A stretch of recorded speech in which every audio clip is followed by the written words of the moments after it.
tell them check out the blog, bro. YouTube channel called MKO. It's pugilism, boxing algorithm. M stand for Marvin and Kevin's initials KO. Yeah. What's good, ladies and gents? Welcome to the MKO Pugilism Boxing channel, where we talk all things boxing. Remember to like this channel, subscribe to this channel, and of course leave your thoughts below in the comment section. Hit the notification bell to be notified, informed when we drop some new content. So yeah, right about now, of course we're going to speak about the main event tomorrow night, which is going to be Anthony Joshua, his ring return versus Kubrat Pulev, and this is going to take place tomorrow night.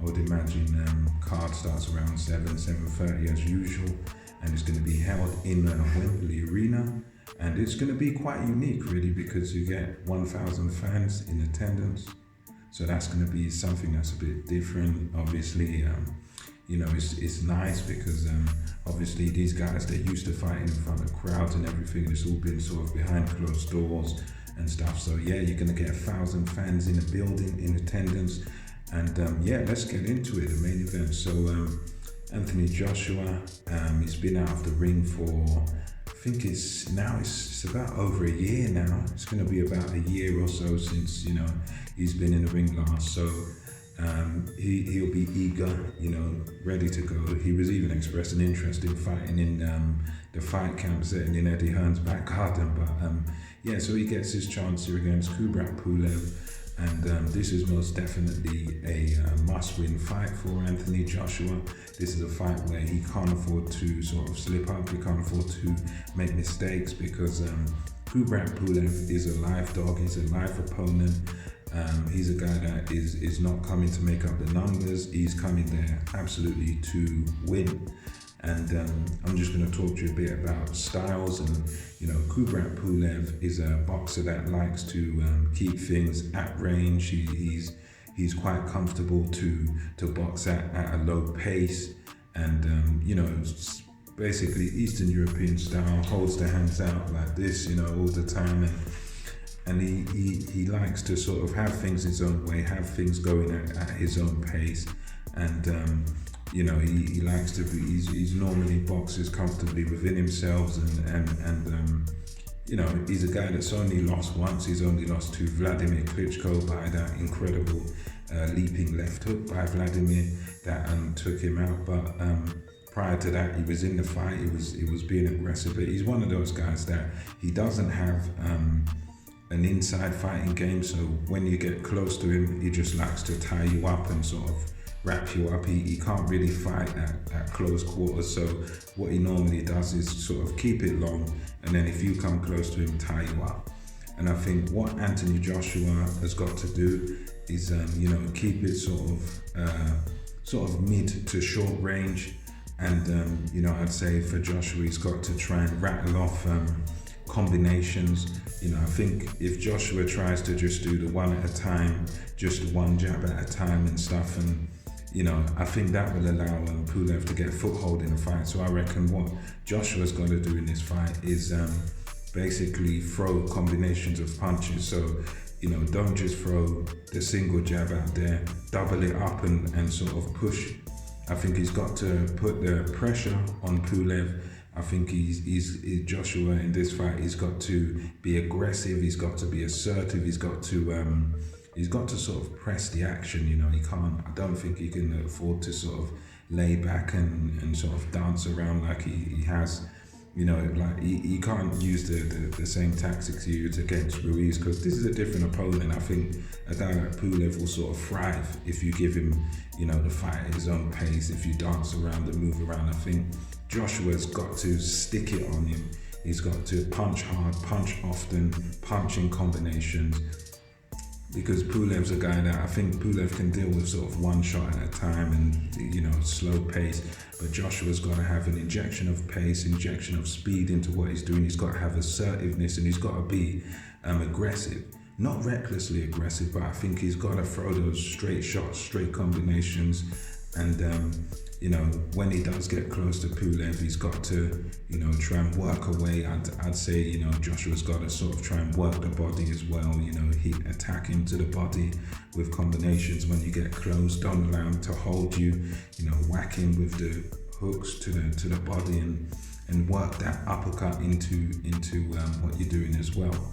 But I think, for me, that would be sort of keys to victory for Anthony Joshua. He's got to just, get into sort of mid range to close range and try and work away. Don't allow himself to be sort of tied up by Pulev, because if you allow Pulev to, tie you up and then sort of allow the pace to be slow, that's going to suit Pulev. But I think Joshua's really going to stick it on Pulev, make Pulev work. He's going to make Pulev uncomfortable, and he's got to really make Pulev sort of feel his age if he wants to win this fight. I think if he stands back and he stands off of Pulev, that's where it'll go wrong. But as long as he sticks it on him and he throws his punches in bunches, not recklessly but straight shots, and then when you get up close, then you can let the uppercuts and hooks go. I think Joshua definitely has got all the attributes it takes to win this fight. He looks like he's even dropped a bit of muscle. I would imagine he'll be, weighing in about probably 17 stone something. He looks like, because he looks a bit slimmer than usual. He's still muscular, but he looks like he's not ridiculously muscular. He looks like he's got a bit leaner, and he looks more like a sort of boxer physique. He don't look like these weightlifters or anything anymore. So I think Joshua looks very relaxed. I saw them in their the program where they done the press conference and the media day, and Joshua's definitely sort of taken a leaf out of Klitschko's book, because he's sort of Pulev worked out and done his pads and whatever, and Joshua come in there, got a table in the ring, made everybody weigh and take a half an hour to wrap each hand and stuff like that, and you can tell Joshua's really fitting into his role as a champion, and he's really acting like a champion now. And you can tell, Joshua is taking notes out of people's books. Lewis, Klitschko, take your time, get the table in the ring, wrap your hands, make everybody wait on you, and he's really fitting into the role. So it seems to me that Joshua's mindset is sort of in the right place. I mean, you could see the anger, sort of the focus in his face when they played the message from Bob Arum in the press conference. Bob Arum saying, yeah, Pulev's going to knock him out, blah, blah, blah. And you could see Joshua's face just really serious. Pulev, he looks like he's a man on a mission as well. He looks slim, he looks ready, he looks fit. But I think for me, ultimately, if Joshua switched on, punches in bunches, I think he can definitely win this fight. For me, my prediction is that Joshua wins this fight. I'm going to say either by sort of mid to late round stoppage. It could go to points. I wouldn't be surprised if it goes to points. I think if Joshua sort of tries a few new tactics, I've got a suspicion that he might try to sort of box a little bit more and be a bit careful, be a bit conservative in this fight. So I wouldn't be surprised if it goes to points, but I'm thinking my prediction is like, Joshua sort of mid to late round stoppage. I think he's got the capability to do that. And I think he's definitely got that punching power, and it's just a case of punches in bunches, hit hard, hit often. And I think he can get Pulev out of there, and I think by him getting him out of there sends a good message to Fury and the other heavyweights out there. But ultimately, we'll see. I'm not a genius. I don't know what happens, but for me, Joshua wins by stoppage. Let me know your thoughts in the comment section below, and what do you think? Do you think I'm right? Joshua wins, or is he still gun shy from Ruiz? We'll see. We're gonna find out. But it's a very important fight. Joshua can't afford to slip up or make any mistakes. So looking forward to that one tomorrow. Gonna watch the weigh-in in a little bit. And until next time, this is MKO Pugilism. Over and out. Catch you on the next one.